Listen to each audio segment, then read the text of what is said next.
another thing that's kind of like a branch is called a tag. So let's say, where are we? What have we been doing? Okay, so there's master, where are we? Oh yes, okay, so let's say that at this point, before we started the branching and stuff, we want to save that bit. We want to go back to there at some point. We can check out that bit. There we go, just like that. We can do git tag, let's call that 0.1 or maybe version 0.1, I don't know. Usually it's just the number there.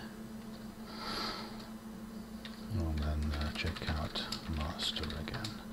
There, so we've just added a tag. We can have a look at it.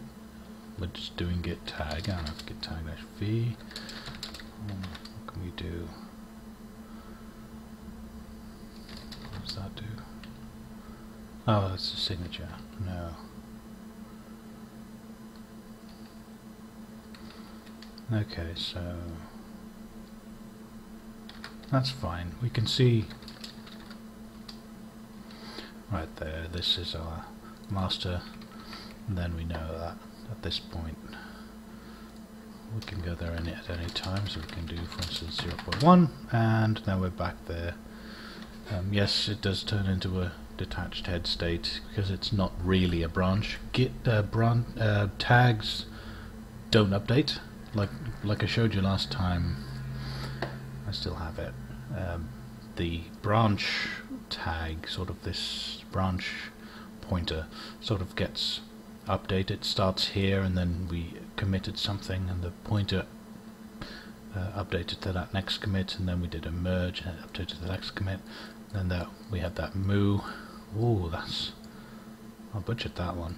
We had the moo that started out there, then went there, and it sort of stayed there. A tag is something that you just start it. Let's say we call it 0.1. Points that, and it never updates. You can't merge into it, or you shouldn't anyway. I don't know if you can actually. It's not something that you should do.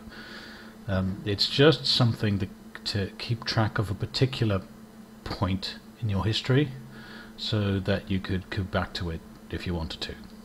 For instance, if you want to go, if you've done a bunch of work, but you've lost the original release, and you want to go back to that and install it somewhere, or maybe you're just developing along and you've made this tag so that you can remind yourself of where you started at. You know, tags are useful just for this. You can remove them just for free. Right? I don't exactly know how that does. It's not something that you do very often. Git tag ht0.1. Now it's gone again. Right, so for now do git tag. There are no tags at all. If we go back to that and re-add it again, sorry, there, 0.1, we can see that we have this one tag, checkout, master again, there. So, that's what a tag is. It's just to keep track of a particular commit, or in otherwise a particular position in your history, so that you can you could go back to that if you wanted to.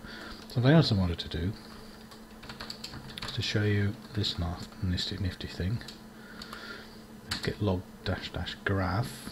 It's a bit long, and you can see sort of what happened when we were branching and when we merged. You can sort of see this fork happening.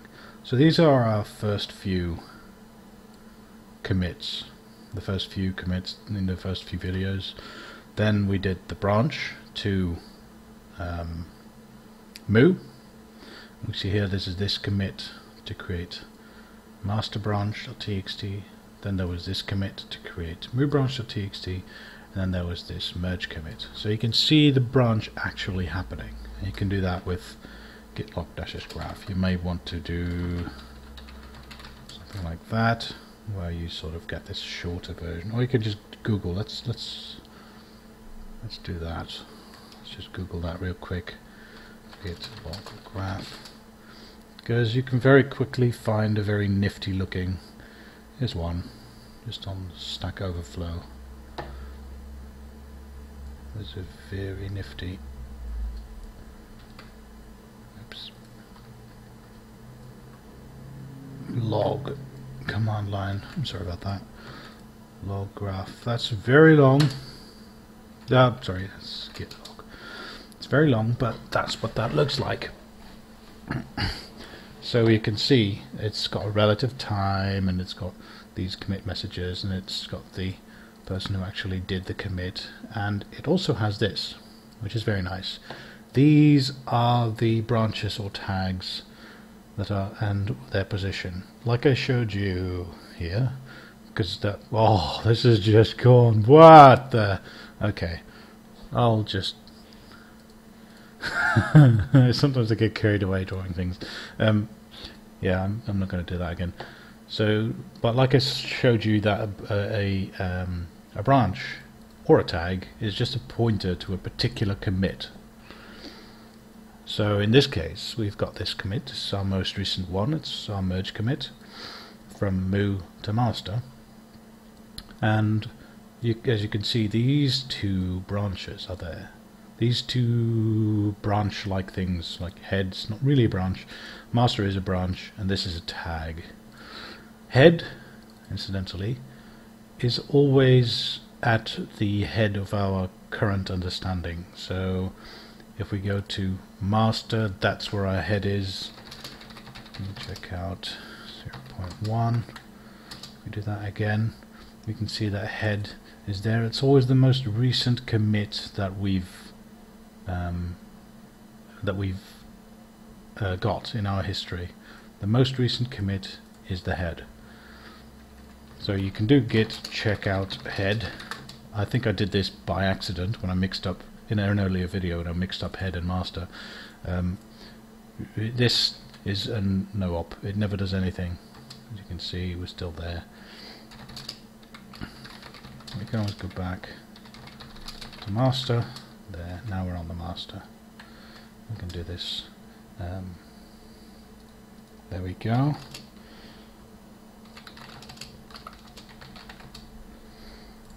So, sorry, I was I should have done that. So, hang on, where's our there's my little script there. So, oh yes, so we've got our little thing there. Let me just look up, hang on. Okay, I need to sort this out, just a second. Okay, and I'm back. So what we can do is dot is that called a git config? Yeah. I need to save it because this is a very useful command line, very useful log. So I'll just do that. Alias lg equals that whole thing. Oh, sorry.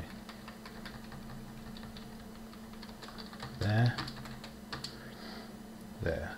Now I've just created an alias. You change your .git config file, and you just add this new group called alias. You could also do it a different way. Let's see if I can make that work.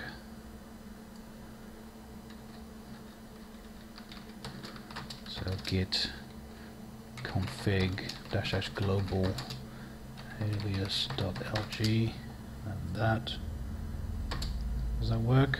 That doesn't really work. Git,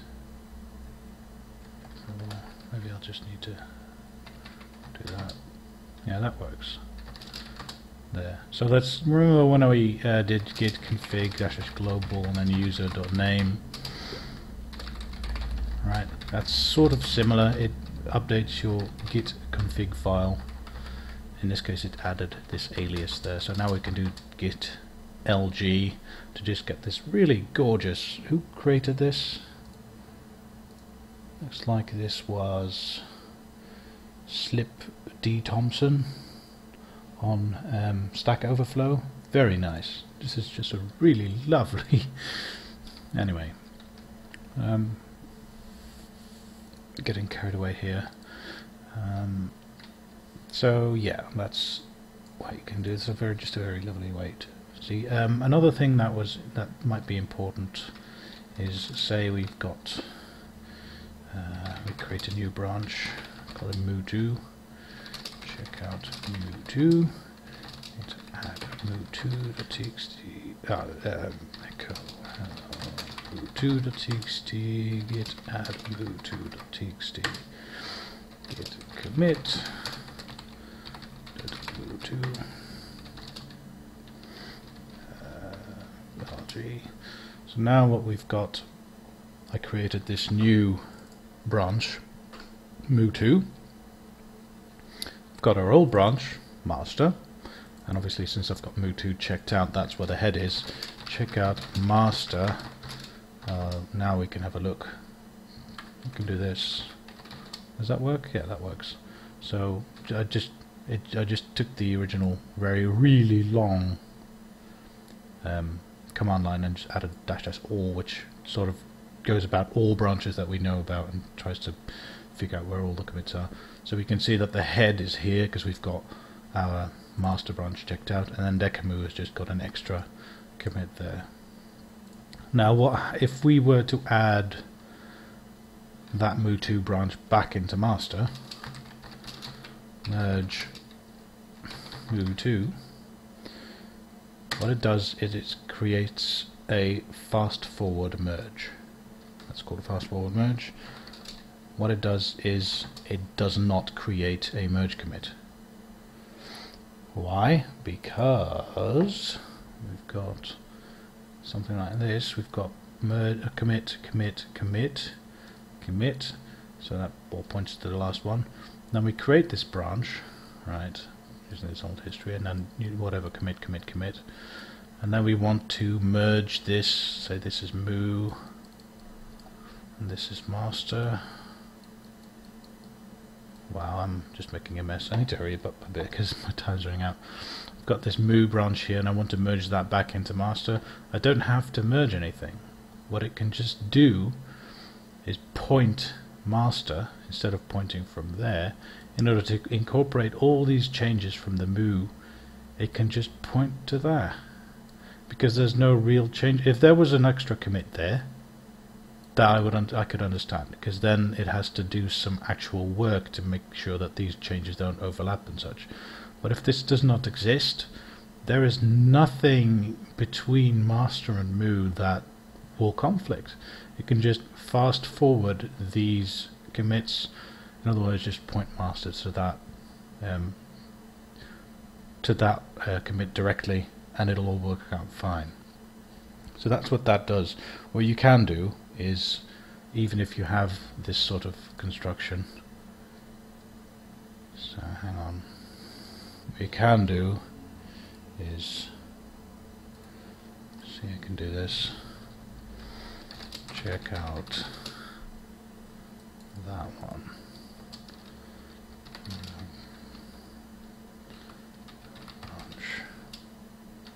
Now I won't do this. What we can do is, if I were to do check out master, and I were to merge moo, I could do --no ff. Let's try this at home, and what it does, it actually does create this extra merge commit that just points to there. It doesn't have to do this, but in this case it just keeps moo there, and it just makes master go there, and it does create a merge commit. Sometimes you want this if you have a simple feature, but alright, sorry, my time's up, I have to go. I will see you in the next video.